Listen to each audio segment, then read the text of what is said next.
18 horas e 52 minutos desta quarta-feira, Estação Hamburgo pegando fogo, porque a gente estava falando em armamento, né?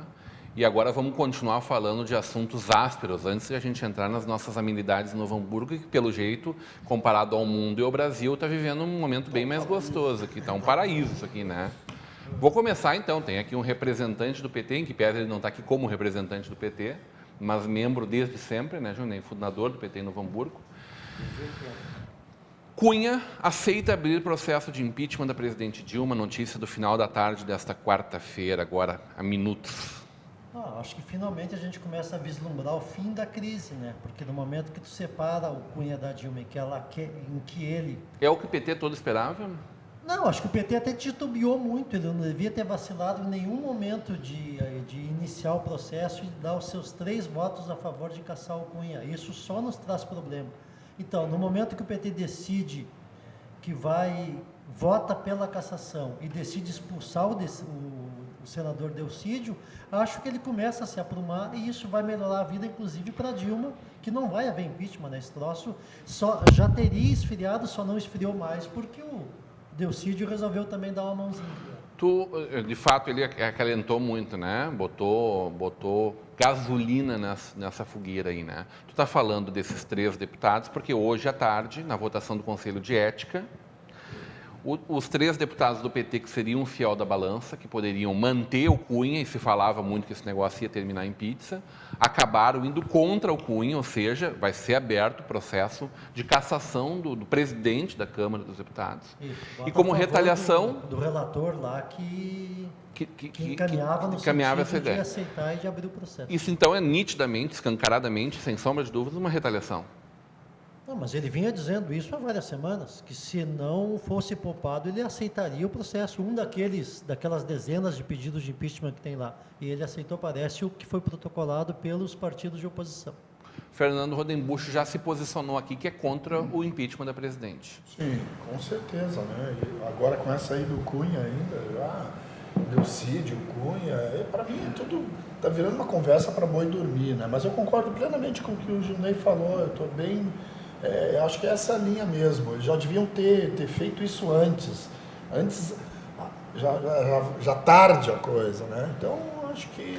Com certeza teremos uma economia um pouco mais tranquila no próximo ano, né? Sim, com as coisas todas no seu devido lugar. Se fecha um ciclo de exatamente um ano, né, Junei?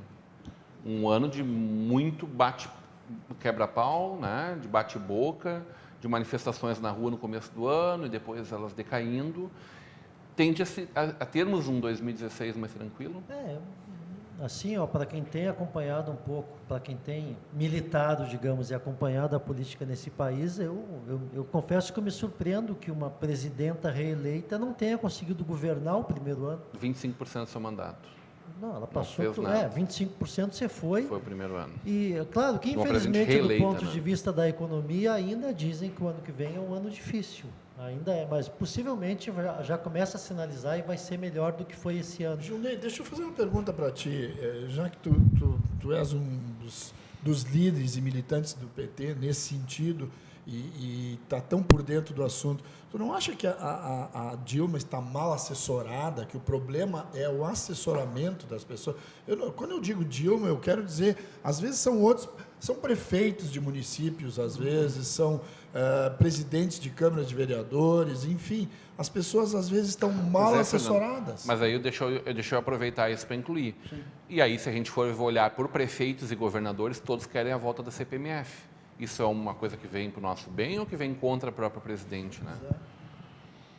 É que cada pessoa, quando avalia a conjuntura, ela bota o seu interesse um pouco antes da conjuntura. A posição dos prefeitos e governadores tem muito a ver com a necessidade de manter as suas administrações e o governo federal acenou que vai repassar parte do recurso para os estados e parte do recurso direto para os municípios. Vocês olharam a entrevista no Canal Livre, o canal Livre da Bandeirantes no domingo à noite, com o governador de Pernambuco? Jarbas Vasconcelos, sim. Não.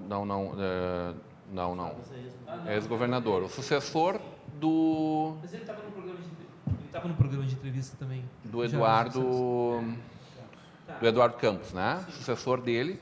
Mais de 85% das prefeituras estão falidas.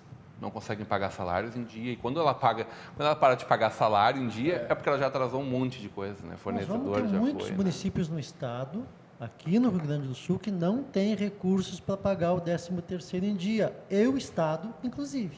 Exatamente, isso que eu ia comentar. O Estado está quebrado. E já não é de agora. Então, O Alexandre é funcionário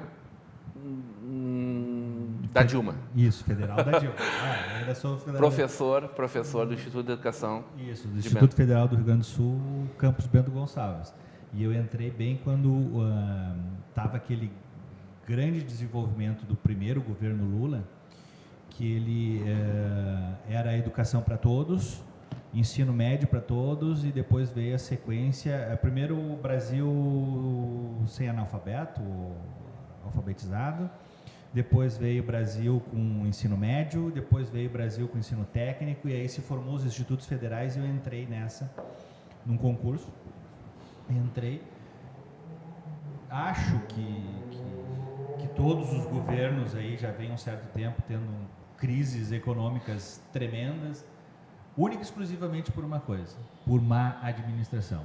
Nós ainda elegemos os nossos candidatos pelo rostinho bonito ou pelo um discurso muito bem formatado por alguém, sei lá, do marketing, da propaganda, um marqueteiro grande por trás, e a gente não vê se o cara é um bom administrador, que muitas vezes ele não consegue administrar nem as finanças dentro de casa. Aí ele vai administrar um governo, uma prefeitura, ou um ministério, com uma pasta gigante. Eu acho que nós temos que começar, nós eleitores, como eleitores, temos que começar a pensar nisso. A gente conhece um pouco disso da região aqui, né? Pessoas Sim, que sem tentaram dúvida. tudo na vida, não conseguiu dar certo em nada, eles vão para a carreira. Exatamente, vão ser candidatos.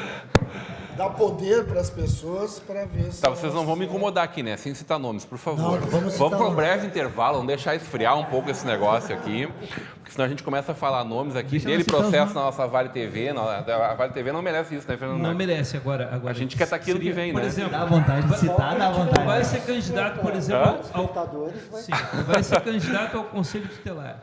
Tu precisa fazer uma capacitação, tem uma prova, né, que tu tem que ter um Isso é mínimo, sensacional. um mínimo de conhecimento do ECA. Tá? Uma prova para vereador e para prefeito que tenha um mínimo conhecimento de gestão pública, de legislação, para os vereadores, da função do vereador enquanto legislador, enquanto fiscalizador do poder público, isso seria fundamental. Sabe? Teria que ser um artigo, teria que ser uma lei, né, que baixasse de cima para baixo e que cada pessoa que almeja ter uma vida pública teria que fazer esse curso. Agora, às 19 horas, a gente vai para um breve intervalo, o apoio cultural dos nossos apoiadores, e a gente volta já já.